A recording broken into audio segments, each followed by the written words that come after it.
tempatnya. Cornerstone Impact, kabar baik selamanya. God News datang kini, berita sukacita. Transformasi ini mengubah hidup kita. Kita masuk ke dalam doa. Bapa di dalam surga, kami bersyukur dan terima kasih kepada Engkau ya Bapa, Tuhan langit dan bumi, pencipta segala isinya. Kami menghadap Engkau dan kami dengan gentar Tuhan, kami ingin mendengar firman-Mu. Biarlah Tuhan dengan darah yang kudus Engkau menyucikan segala dosa dan kelemahan kami terlebih dahulu sehingga kami boleh layak Tuhan menyampaikan firman-Mu dan kami semua mendengarnya Tuhan. Kiranya Tuhan Roh yang kudus bekerja dengan kuasa di dalam ruangan ini, dan nama Tuhan dipermuliakan ditinggikan di dalam nama Tuhan Yesus kami usir segala anasir jahat terkeluar daripada ruangan ini, dan hanya nama Tuhan Yesus saja yang ditinggikan dan dipermuliakan. Dan biarlah jiwa-jiwa boleh diselamatkan bagi kerajaan-Mu ya Tuhan. Di dalam nama Tuhan Yesus kami berdoa. Amin. Nah, judul hari ini kita akan memberikan judul adalah bagaimana mengalahkan rasa rohani di dalam hidup kita. Nah, saudara sekalian, pada minggu kemarin tanggal 5 November kita telah melaksanakan pemilu di mana kita melihat telah terpilih presiden terpilih, yaitu Presiden Donald Trump. Tentulah orang yang memilih dia akan merasa sangat gembira sekali karena dari pihak Republikan yang menang telak. Tetapi saudara sekalian, kita mempertanyakan apakah Amerika akan sukses ya dengan terpilihnya Presiden Donald Trump dengan motonya adalah to make America great again.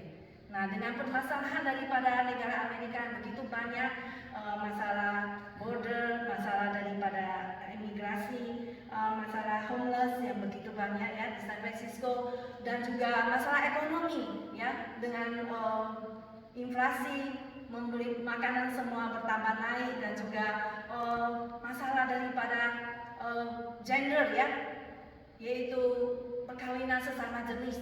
Ya, bagaimana kita bisa menghadapi masalah-masalah seperti ini? Apakah dengan membuat Amerika great again maka kita akan sukses? Saudara sekalian, dan saat ini kita akan melihat saudara sekalian ya daripada sisi firman Tuhan, di mana pada hari ini kita melihat ada di dalam Alkitab bagaimana kita mengalahkan raksasa daripada dunia ini dengan raksasa rohani kita, dengan iman kita ini kepada Tuhan. Yaitu kita akan melihat kepada di dalam 1 Samuel pasalnya yang ke-17, ayatnya yang ke-40. Mari kita baca bersama-sama. 1 Samuel pasalnya yang ke-17, ayatnya yang ke-40. Ya, kita akan baca secara bersama-sama. 1 Samuel 17 ayat 40. Lalu Daud mengambil tongkatnya di tangannya. Dipilihnya dari dasar sungai 5 batu yang licin, dan ditaruhnya dalam kantong gembala yang dibawanya, yakni tempat batu-batu. Sedang umbannya dipegangnya di tangannya. Demikianlah ia mendekati orang Filistin itu. Orang Filistin itu kian dekat menghampiri Daud, dan di depannya orang yang membawa perisainya. Ketika orang Filistin itu menunjukkan pandangannya ke arah Daud serta melihat dan dihinanya Daud itu karena ia masih muda, kemerah-merahan dan elok parasnya, orang Filistin itu berkata kepada Daud, "Anjingkah aku, maka engkau mendatangi aku dengan tongkat?" Lalu demi para allahnya orang Filistin itu mengutuki Daud. Pula orang Filistin itu berkata kepada Daud, "Hadapilah aku, maka aku akan memberikan dagingmu kepada burung-burung di udara dan kepada binatang-binatang di padang."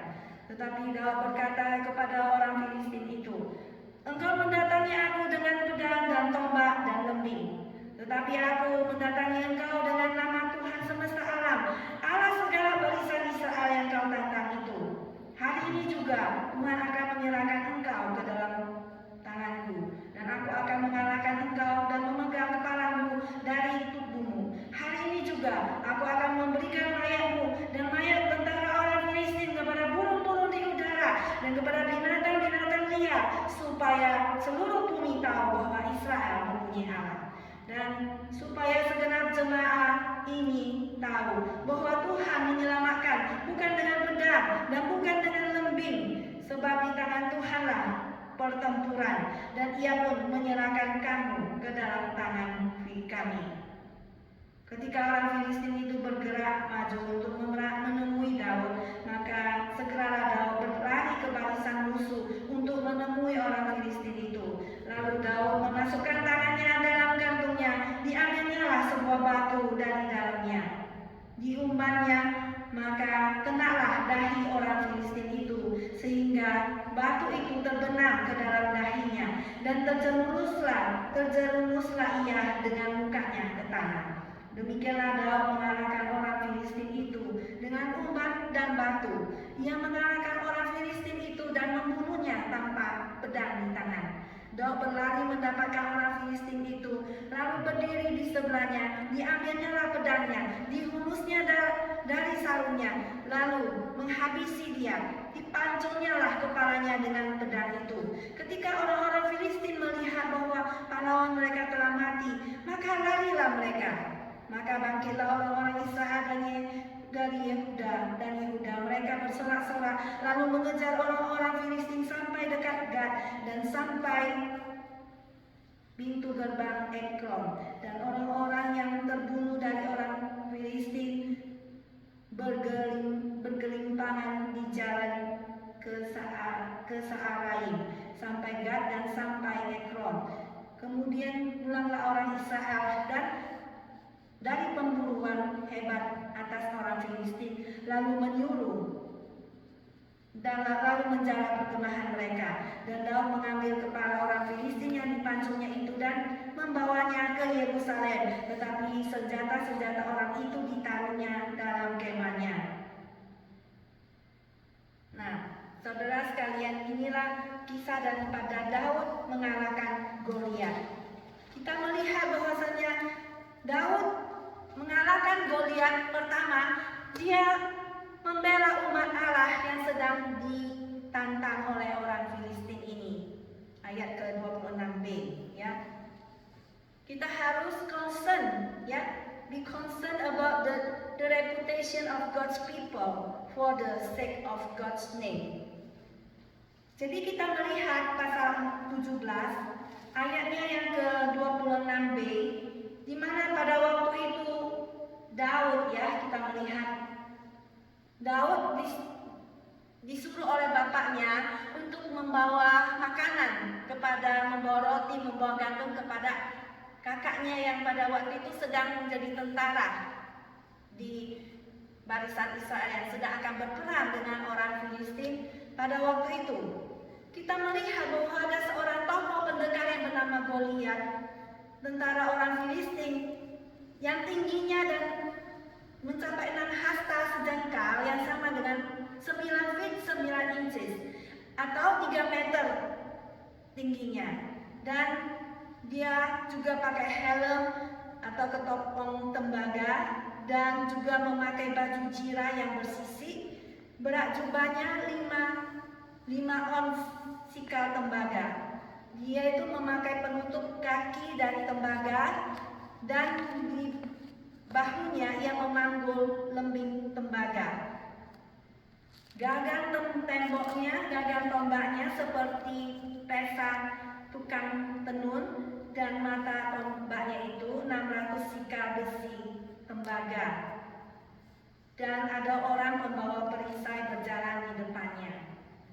Pada waktu itu dia berdiri dan berseru kepada barisan Israel, katanya kepada mereka, "Mengapa kamu keluar untuk mengatur barisan perangmu?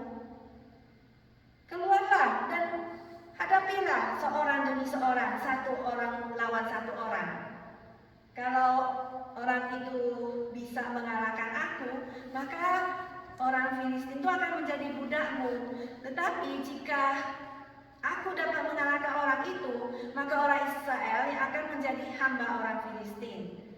Ketika Saul dan segenap orang Israel mendengar ajakan orang Filistin itu, maka cemaslah hati mereka dan mereka semua pada lari ketakutan, termasuk Saul juga. Sampai pada waktu di medan pertempuran ketika ayahnya menyuruh dia membawa makanan roti gandum dan juga cheese itu ya untuk para pasukan.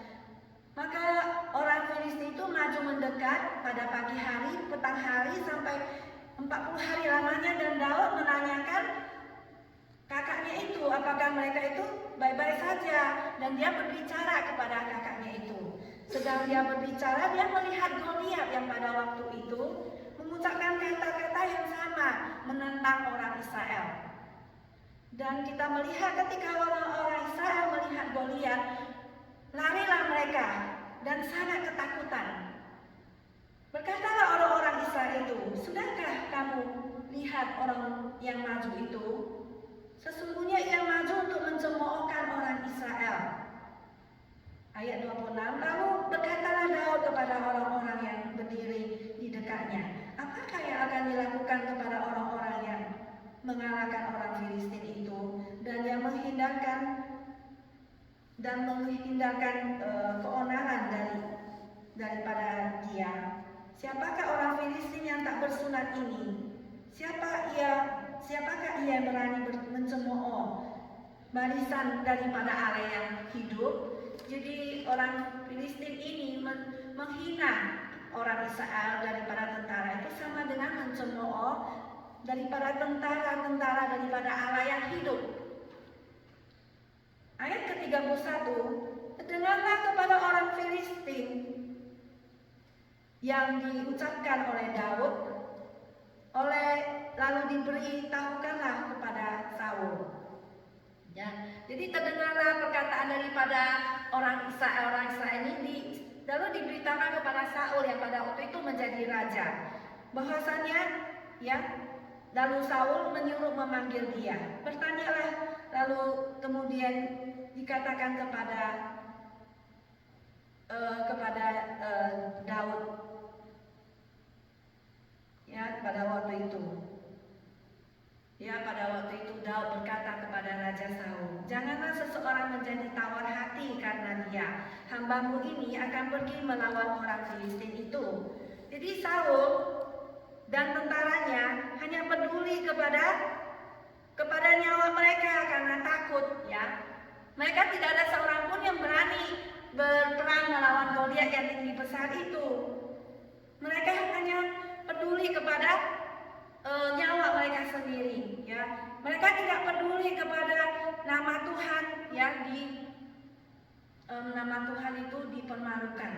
Mereka tidak peduli ya, mereka tidak peduli kalau mereka itu kalah ya. Hanya Daud kita melihat dialah yang melebihi semuanya itu. Dia peduli bahwasanya bagaimana mungkin orang Filistin ini menghina tentara-tentara Allah yang hidup ya.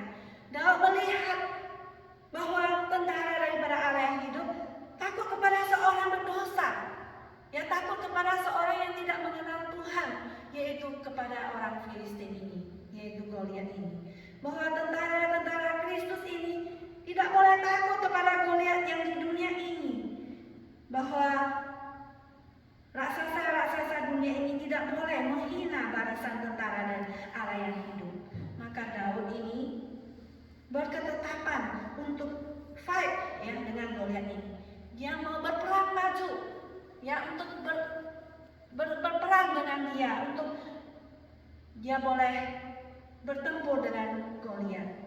Nah, semua orang tidak berani berpendirian.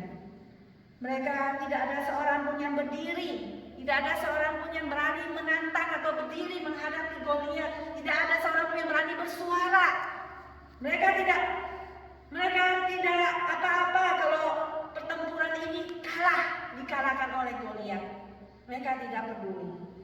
Nah, pada waktu seorang menghina kita ya, menghina Tuhan Yesus, apakah kita diam saja atau kita tidak mau membela dalam tanda petik membela Tuhan, yang membela iman Kristenan kita? Ketika nama Tuhan dihina, apakah kita mau menjelaskan kepada mereka bahwasannya mereka salah ya?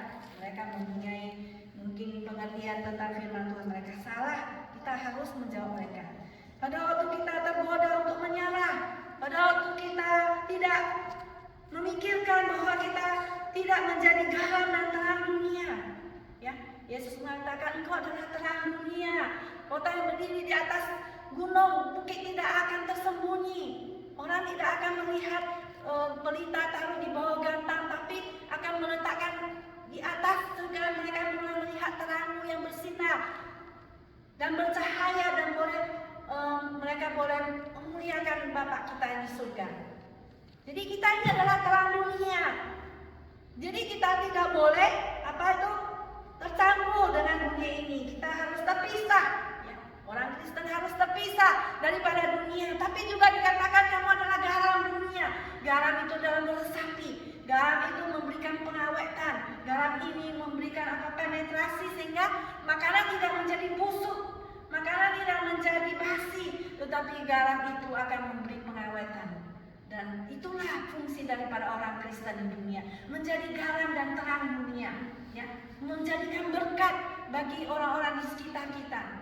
Itulah fungsinya kita itu, menjadi garam dan terang dunia yang bertanggung jawab pada iman kepercayaan kita pada orang lain, bahwa Injil Yesus Kristus itu, ya, harus mereka dengarkan. Itu adalah kabar sukacita, kabar baik, ya, Tuhan Yesus yang percayakan kepada kita sebelum dia terangkat ke surga. Ya, suatu gereja membutuhkan support kita, saudara sekalian. Apakah kita orang-orang Kristen kita ikut mengambil bagian di dalam pelayanan untuk Tuhan? Pada waktu hamba-hamba Tuhan, ya, mengalami kesusahan, ya, secara finansial, apakah kita anak-anak Tuhan diam-diam saja, ataukah kita akan support mereka untuk semakin giat melayani Tuhan, membela iman Kristen kita? Ya, kita berdiri seperti Daud, kita bersuara, kita menjadi berkat bagi orang lain. Kita tidak diam-diam saja. Kita tidak menjadi seorang pengecut, kita tidak menjadi seorang yang menyerah, kita tidak menjadi seorang yang ketakutan, saudara sekalian. Tetapi orang Kristen adalah orang yang berani berjuang bagi kebenaran dan keadilan, berani membuka suara, seperti sebuah lagu mengatakan, maju tak gentar, membela yang benar. Ya. Jadi kita itu berani berdiri pada waktu itu kita diserang, kita mau melakukan keadilan, kebenaran dan hukum. Seperti yang dikatakan oleh Donald Trump, dia mau menjalankan keadilan dan kebenaran, menjalankan hukum, menegakkan keadilan di dalam negara ini. Ya, kita berdoa biar dia bisa dipakai oleh Tuhan. Nah, saudara sekalian, seperti beberapa 2 minggu lalu saya mendengar daripada YouTube bahwa Kamala Harris pada waktu dia melakukan kampanye, saya tidak berada di pihak politik, ya saudara sekalian. Saya hanya melakukan apa yang diajarkan oleh firman Tuhan, di mana pada waktu ada orang berteriak, Jesus Christ is King, Jesus Christ is Lord. Dan waktu itu dia mendengar dan mengatakan, oh, you are in the wrong team, katanya. Kamu ada di dalam tim yang salah, kamu menyebut nama Tuhan Yesus. Ya. Nah, saudara sekalian, pada waktu saya mendengar hal itu, ya, saya dalam hati saya berkata, pasti dia kalah, karena dia itu telah menghina Tuhan Yesus. Dia telah mencemooh Tuhan Yesus, pasti dia kalah. Nah, benar-benar saudara sekalian, ya, 2 minggu lalu dia menghina, dan saat ini dia mengalami kekalahan secara telak. Dan disitulah kalau kita harus hati-hati kalau kita suka menghina kepada Tuhan Yesus, maka apalah yang harus kita tanggung sendiri. Nah, saudara sekalian, kita harus bangkit berdiri sebagai anak Tuhan. Kita harus membela iman Kristen seperti daripada Musa. Kita melihat pada waktu orang Israel diperhamba di Mesir, dan pada waktu itu kita melihat bahwasanya Musa telah menjadi pangeran ataupun anak daripada putri Firaun, dan dia melihat keluar jalan-jalan, dia melihat orang Israel saling memukul, dipukul oleh orang Mesir, dan dia pada waktu melihat orang Israel sedang dipukul oleh orang Mesir, maka dia membela orang Ibrani ini, dan dia pukul balik orang Mesir ini dan membunuhnya. Dia lihat kanan kiri nggak ada, lihat dia membela daripada orang Israel ini. Dan sehingga dia melarikan diri ke Midian karena dia mau dibunuh oleh Firaun. Demikianlah kita juga melihat bahwasanya pada setelah itu dia dipanggil oleh Tuhan untuk menjadi tokoh ataupun leader untuk menggembalakan orang Israel, memimpin orang Israel keluar dari Mesir, daripada tanah perbudakan. Nah, saudara sekalian, sama juga kita melihat di Kejadian pada waktu Israel mau dikutuk oleh Bileam, dan pada waktu dia mau mengutuk, Tuhan tidak memperbolehkan dia mengutuk orang yang dipilih Tuhan, sehingga Bileam pada waktu itu dia melakukan suatu akal, biarlah orang Israel sendiri berzina sehingga mereka sendiri berdosa dan akan dihukum oleh Tuhan. Maka membiarkan orang Israel berzina dengan orang Midian, kepala suku mereka, dan kemudian terjadilah suatu Tuhan murka kepada orang Israel, dan pada waktu itu yang mati ada 24.000 orang. Dan kita melihat waktu itu ada anak daripada Imam Harun yang bernama Pinehas, itu cucunya Harun ya. Dan waktu itu melihat ada perempuan Midian masuk ke kemah orang Israel, maka diambillah tombak dan ditombakkan kepada orang perempuan dan laki-laki yang lain ingin melakukan perzinahan itu. Maka setelah dibunuh dua itu, maka redalah murka Tuhan, amarah Tuhan kepada orang Israel pada waktu itu. Nah, kita patut saudara sekalian bersuara menjalankan keadilan, ataupun kita patut membela, ya, dalam tanda petik membela kehormatan daripada Tuhan, membela umat Allah yang sedang ditantang. Kemudian yang kedua, kita melihat apa yang dilakukan oleh Daud.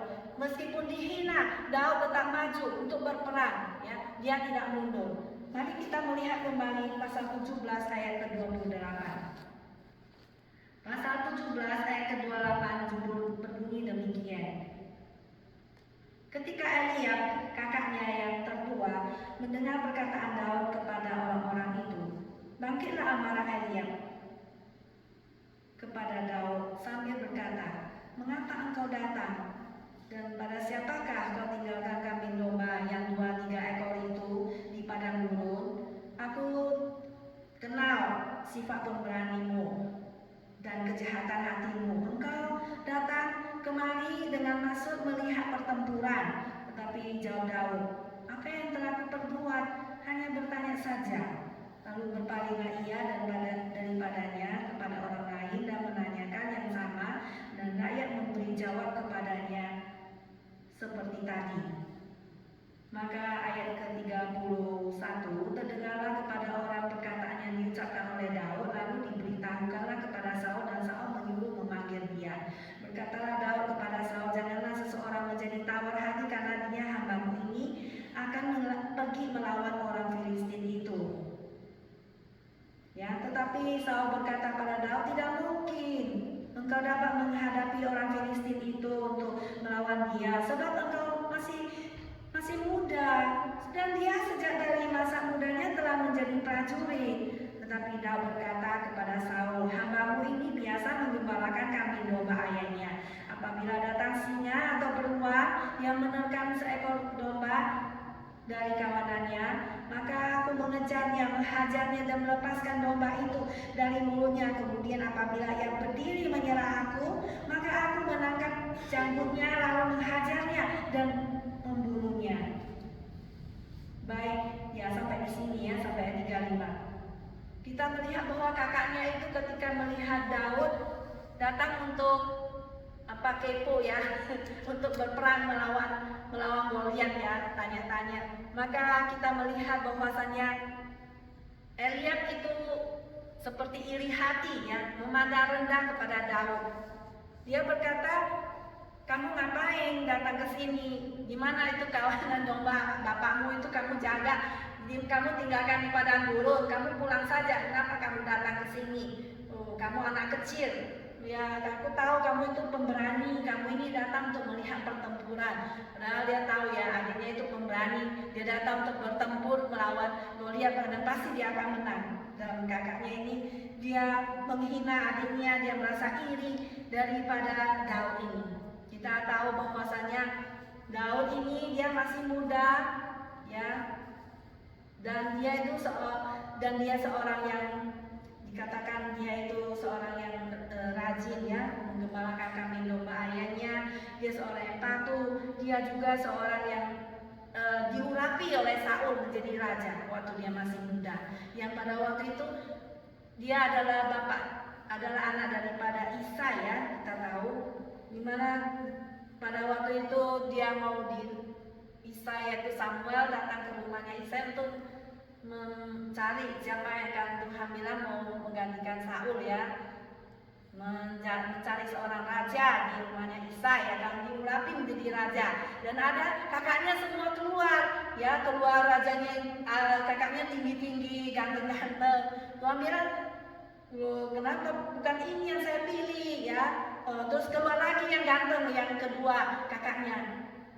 Satu Eliab, satu lagi namanya, ya, ada nama-nama yang lain, ya. Nanti kita lihat lagi. Keluar lagi, Tuhan bilang, aku juga tidak pilih ini. Manusia melihat apa yang di depan mata, tetapi Tuhan melihat hati. Ya, manusia melihat apa yang di depan mata, tetapi Tuhan melihat hati. Ya, Daud ini yang kecil, yang pada waktu itu lagi menggembalakan kambing domba. Maka Samuel bilang, lu cuma orang-orang ini aja 7 anakmu, semua nggak ada yang dipilih oleh Tuhan. Oh, masih ada satu daripada guru menjaga kawanan domba, panggil dia. Lalu panggillah si siapa? Dan Daud yang kemerahan, yang masih muda, yang ganteng, yang matanya bagus. Lalu ini dia katanya yang akan menjadi raja. Lalu diurapilah Daud menjadi raja untuk menggantikan Saul, ya. Tapi waktu itu masih diurapi, ya, dia masih belum dilantik. Nah, karena kakaknya itu melihat Daud, ya, mereka iri kepadanya. Masakan adikku itu yang menjadi raja, bukan aku sebagai kakaknya yang paling tua. Kamu itu melanggar loh, ya, melanggar kehormatan kakakku, melanggar. Harusnya aku yang jadi raja, kenapa adikku yang paling kecil yang bungsu ini ya akan menjadi raja. Nah, tapi Tuhan itu bukan melihat pandang kita, oh kita ini ganteng atau paras kita, atau kita tinggi besar, tapi Tuhan itu melihat hati kita, ya. Tuhan itu melihat hati kita. Melihat Daud yang punya hati mengasihi Tuhan, hati yang ingin selalu menjalankan keadilan dan kebenaran, hati yang membela keadilan, dan meskipun kecil Tuhan melihat hati kita, saudara sekalian. Ya, Tuhan tidak memandang paras kita cantik, kita banyak uang, menjadi orang yang kaya raya di dunia ini, ya.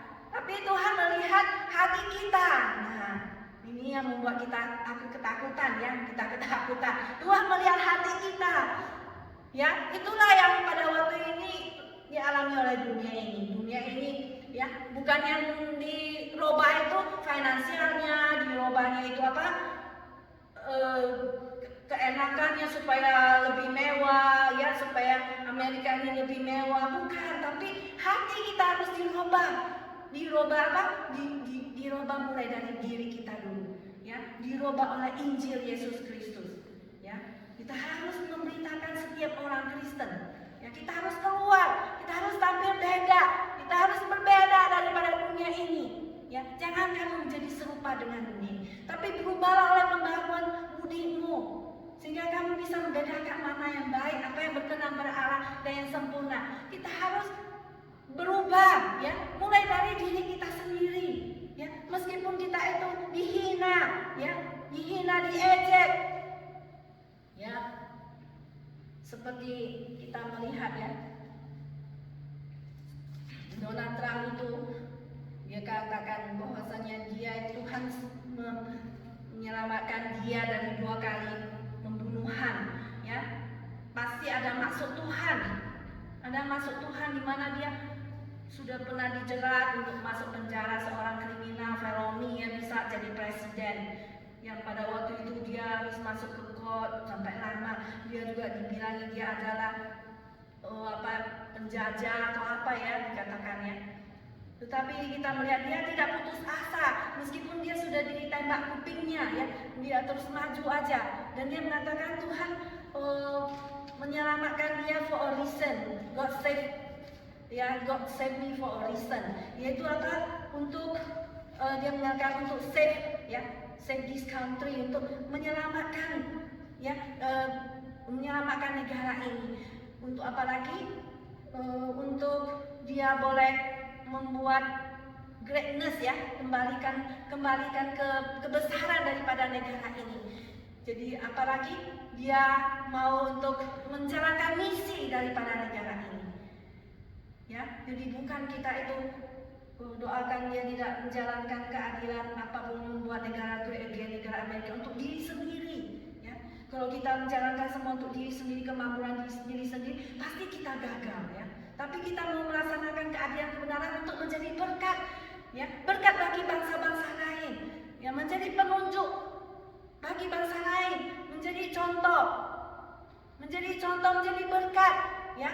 Kalau kita mau mencapai sesuatu untuk diri sendiri, ya, kaya raya untuk diri sendiri, supaya kita ini bahagia untuk diri sendiri, pasti kita akan kita akan gagal, ya, kita akan gagal. Tapi kalau kita melakukannya, ya, untuk Tuhan, ya, kita melakukannya untuk Tuhan, maka kita akan berhasil. Kita bertekun, ya, kita melakukannya untuk Tuhan. Seperti kita melihat Mother Teresa, ya,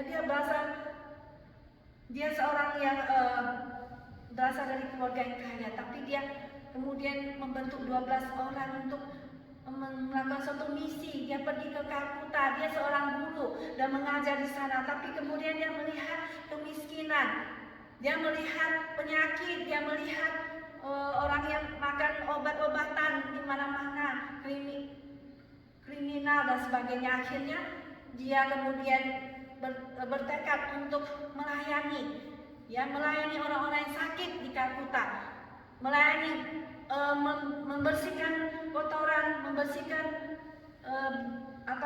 kaki yang busuk karena kena sakit kusta, ya.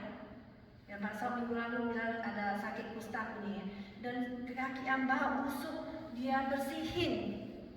Nah, ada orang konglomerat datang dari Amerika pergi melihat di sana, melihat begitu baunya, begitu jijiknya, dan orang ini berkata, oh, kalau saya dibayar $1.000 US pun,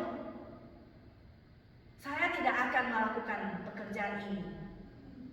Dan Mother Teresa mendengar kata ini, dia mengatakan, saya pun tidak akan melakukan pekerjaan ini kalau saya dibayar $1.000 US pun atau $100.000 US pun.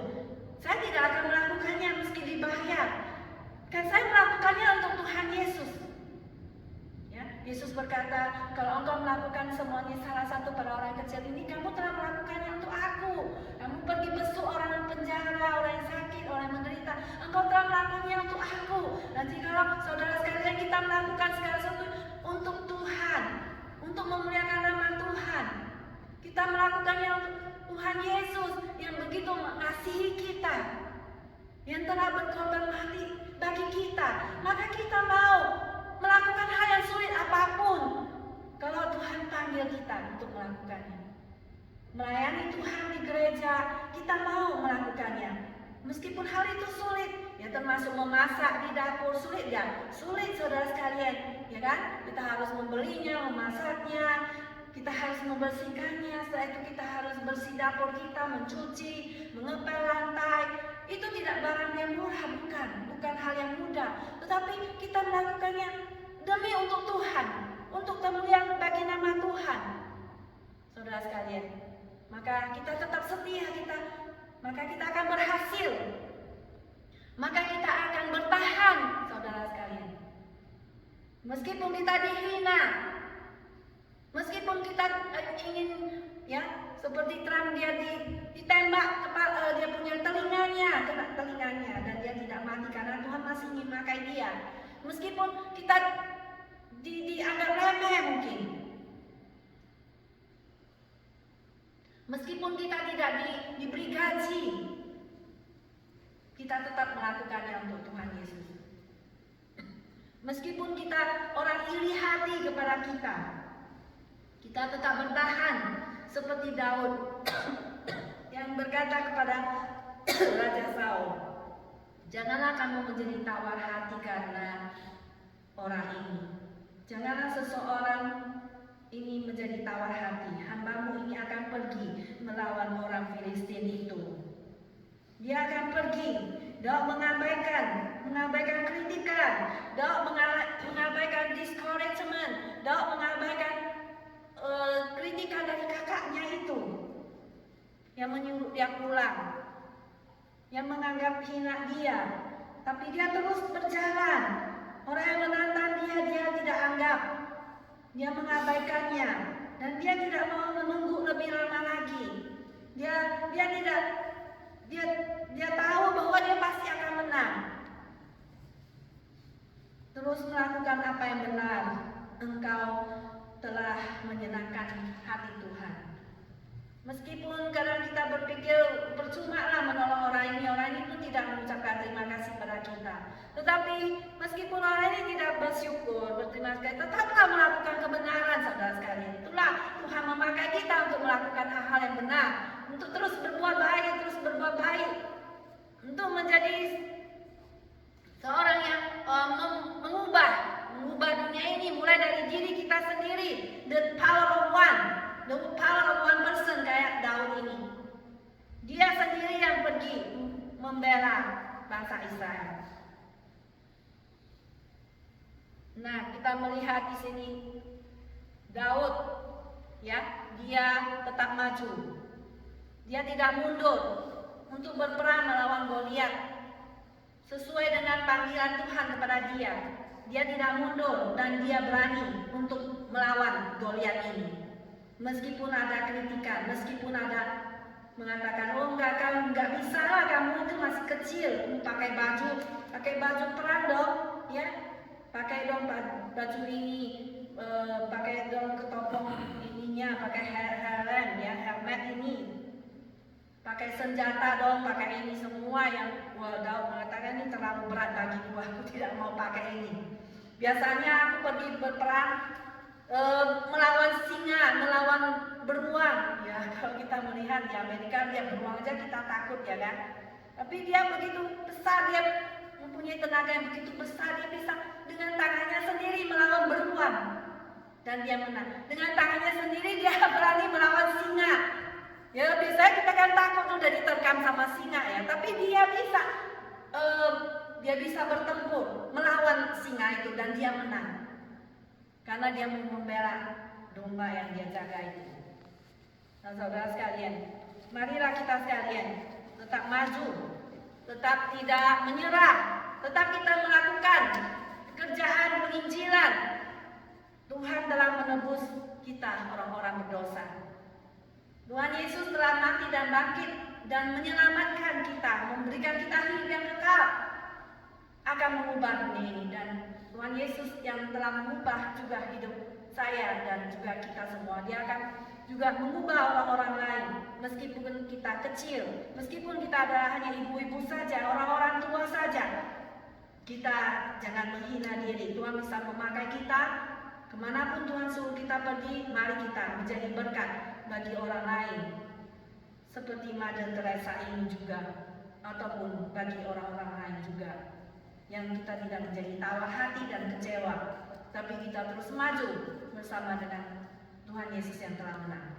Kemudian yang ketiga, saudara sekalian, Daud mengalahkan Goliat dengan beriman kepada Tuhan, dengan bersandar kepada Tuhan. Kita melihat kembali ayat ke-33 sampai ke-37. Pasal 17 ayatnya yang ke-33, saya akan bacakan dulu kita semuanya.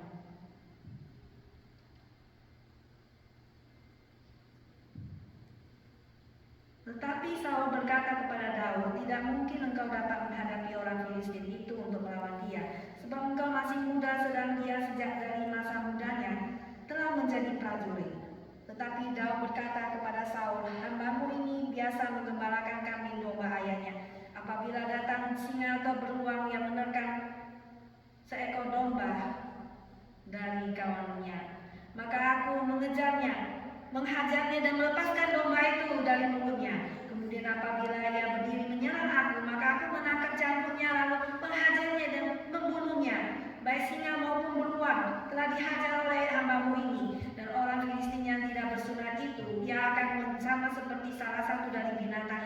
karena ia telah mencemooh barisan daripada Allah yang hidup. Pula kata Daud, Tuhan yang telah melepaskan aku dari cakar singa dan dari cakar beruang, dan dia juga akan melepaskan aku dari tangan orang Filistin itu. Kata Saul kepada Daud, pergilah, Tuhan menyertai engkau. Lalu Saul mengenakan baju perangnya kepada Daud, ditaruhnya ketopong tembaga di kepalanya, dan dikenakannya baju cira kepadanya.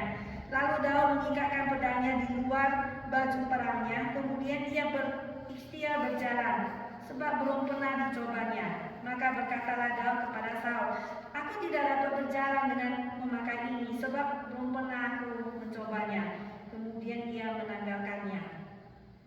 Ya kan, lalu Daud mengambil tongkatnya di tangannya, dipilihnya dari dasar sungai 5 batu yang licin dan ditaruhnya dalam kantong gembala yang dibawanya, yakni tempat batu-batu, sedang umbannya dipegangnya di tangannya.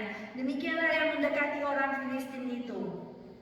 Orang Filistin itu dia dekat menghampiri Daud, dan di depannya orang yang membawa perisai. Ketika orang Filistin itu menunjukkan pandangannya ke arah Daud serta melihat dia dihinanya Daud itu, wah, Daud kamu datang dengan membawa tombak ya, dengan membawa apa itu? Dia menghina dia, dikatakan orang Filistin berkata, engkau datang dengan tongkat ya, jika aku maka engkau mendatangi aku dengan tongkat. Lalu demikianlah Allahnya, lalu demi Allahnya orang Filistin itu mengutuki Daud. Lagi pula orang Filistin itu berkata kepada Daud, hadapilah aku, maka aku akan memberikan dagingmu kepada burung-burung di udara dan kepada binatang-binatang di padang. Nah, saudara, dia datangi kepada Goliat dengan apa? Dengan tongkat, dengan apa? Dengan batu yang dia pilih di sungai yang licin itu, ya. Dan kalau kita melihat Saul itu hanya peduli kepada apa? Kepada baju militer, ya kan? Lihat pandangan dia menghadapi kegalauan ini, menghadapi kesusahan ini dengan sudut pandang militer, pakai baju yang lengkap, ya kan? Ambil tombak, ambil pedang dan sebagainya. Tetapi Daud gak biasa, terlalu berat bagiku, lalu dia melepaskannya. Dia mengatakan, aku biasa dengan tanganku ini sudah terlatih memukul singa, memukul beruang, dan aku dengan pertolongan Tuhan aku menghadapi mereka dan aku menang. Jadi dia itu sudah biasa ya. Dia itu ditolong oleh Tuhan, dia dilindungi oleh Tuhan sejak dia masa muda sampai sekarang ini. Dan dengan dia berani beriman kepada Tuhan, dia bersandar pada Tuhan bahwa dia pasti menang mengalahkan Goliat ini. Dan dia menghadapi Goliat ini dengan tongkat saja, maka dia diketawain. Hahaha, kamu ini datang aku dengan tongkat. Apakah aku ini anjing? Lalu dia menghina Daud, tetapi Daud berkata kepada Filistin ini, engkau mendatangi aku dengan pedang dan tombak dan lembing, ya, dengan pedang, dengan tombak, dengan lembing, tetapi aku mendatangi engkau dengan nama Tuhan semesta alam, Allah segala barisan Israel yang engkau tantang itu.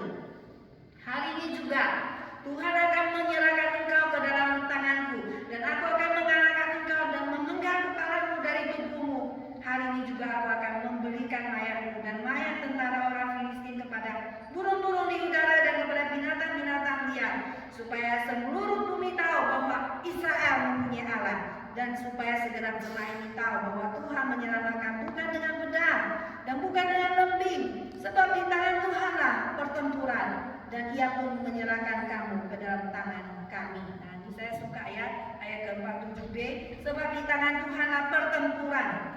Tuhan menyelamatkan bukan dengan pedang dan bukan dengan lembing, tetapi di tangan Tuhanlah pertempuran, dan Ia akan menyerahkan kamu ke dalam tangan kami. Daud bersandar kepada Tuhan, dia menghadapi Goliat, yaitu Goliat yang pada waktu itu dengan semua persenjataan yang lengkap menghadapi Daud.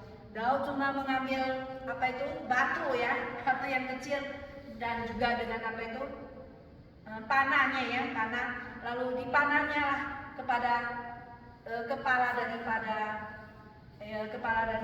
Goliat ini, yang kena dia punya jidatnya, dan dia roboh dia mati karena batunya itu masuk ke dalam kepala ini, kepalanya ini ya, dan dia mati. Dan pada waktu itu Daud segera dia nggak ada tangannya hampa, nggak bawa tombak, nggak pakai pedang. Dia itu pergi ke arah musuh ini dan dia mengambil pedang daripada Goliat dan penggalnya kepala daripada siapa? Dipenggalnya kepala Goliat ini. Maka di pihaknya Daud sudah menang dan orang Filistin lari semua ketakutan, lari meninggalkan barisan orang daripada Israel. Di sini kita melihat bahwa kemenangan Tuhan itu ada di tangan Tuhan, bukan dengan tombak, bukan dengan pedang, tetapi dengan nama Tuhan kita akan menang. Bukan dengan harta kekayaan kita, karena Tuhan bisa menciptakan dari tidak ada menjadi ada, tetapi dengan iman kepercayaan pada Tuhan, maka kita akan menang. Maka bagaimana kita bisa membuat Amerika great again? Yaitu kita beriman teguh kepada Tuhan, dengan bersandar kita kepada Tuhan, melawan raksasa dunia ini, melawan segala tantangan, melawan segala kesulitan dan pencobaan-pencobaan dalam hidup kita. Maka saudara sekalian, seperti yang dikatakan oleh dari mulut Tuhan Yesus sendiri di dalam Markus pasalnya yang ke-16 ayat ke-15 ya, dikatakan pasal 16 ayat 15 di sini dikatakan, lalu ia berkata kepada mereka, pergilah ke seluruh dunia, beritakanlah Injil kepada segala makhluk. Siapa yang percaya dan dibaptis akan diselamatkan, tetapi siapa yang tidak percaya akan dihukum. Nah, inilah pesan daripada Tuhan Yesus sendiri juga dalam Matius pasal 28 ya, pergilah pada seluruh dunia, beritakanlah Injil kepada segala makhluk dan baptislah mereka dalam nama Bapa, Anak dan Roh Kudus, dan aku menyertai kamu senantiasa sampai kepada akhir zaman. Demikianlah kita boleh mengalahkan raksasa dunia ini, mengalahkan Goliat. Itu kita bisa juga dengan memberikan seperti pesan daripada Trump juga, setiap orang dalam rumah harus memiliki Alkitab, memiliki Bible, bermacam-macam Bible, beberapa Bible, untuk kita boleh membaca diri sendiri, membaca kepada anak-anak kita. Itulah boleh bisa kita membuat Amerika great again dan membuat Amerika pray again, berdoa lagi, memberi contoh bagi bangsa di seluruh dunia, menjadi petunjuk bagi bangsa dunia dan menjadi berkat menolong orang-orang yang susah dan lemah, bukan untuk diri kita sendiri, karena untuk diri kita sendiri pasti kita akan gagal, tapi kalau untuk Tuhan, untuk semuanya kita akan berhasil, kita akan bertahan, kita akan diberkati oleh Tuhan. Saudara sekalian, marilah kita itu mulai hari ini, saudara sekalian, kita mau berbeda daripada dunia ini. Kita mau membela kehormatan nama Tuhan, membela iman kepercayaan kita, membela umat Allah yang sedang ditantang. Kemudian yang kedua, saudara, kita akan terus maju ke depan. Kita tidak mau mundur, karena Tuhan Yesus kata bahwa siapa yang mundur ke belakang, dia tidak layak untuk kerajaan Allah.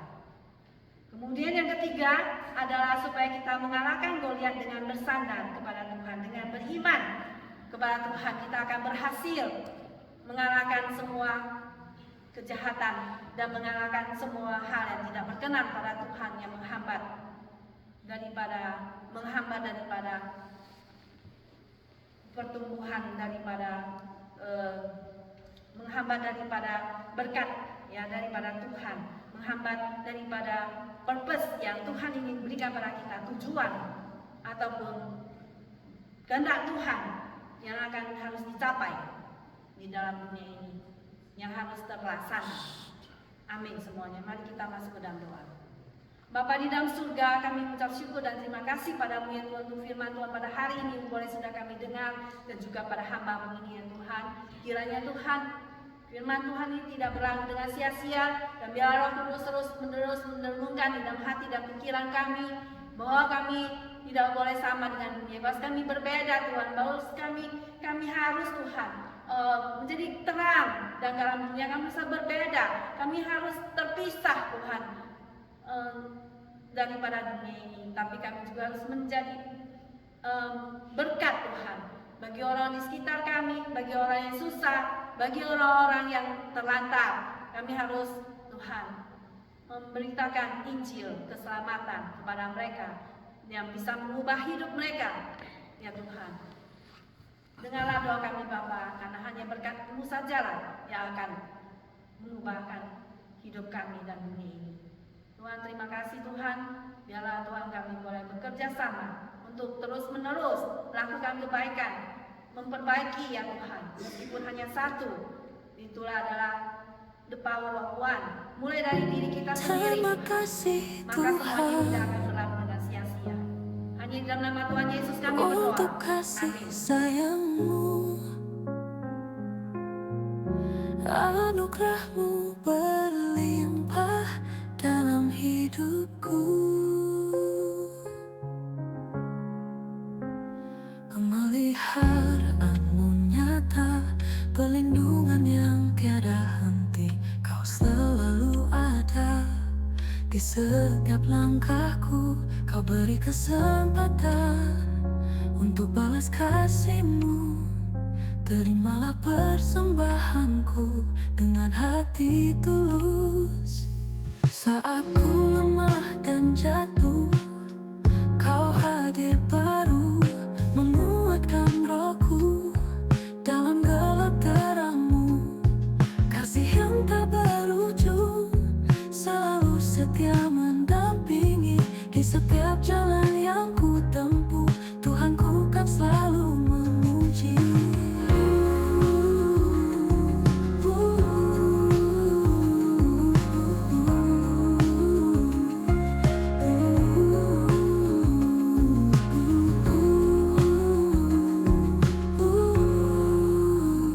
Pemeliharaanmu nyata, perlindungan yang tiada henti. Kau selalu ada di setiap langkahku. Kau beri kesempatan untuk balas kasih-Mu. Terimalah persembahan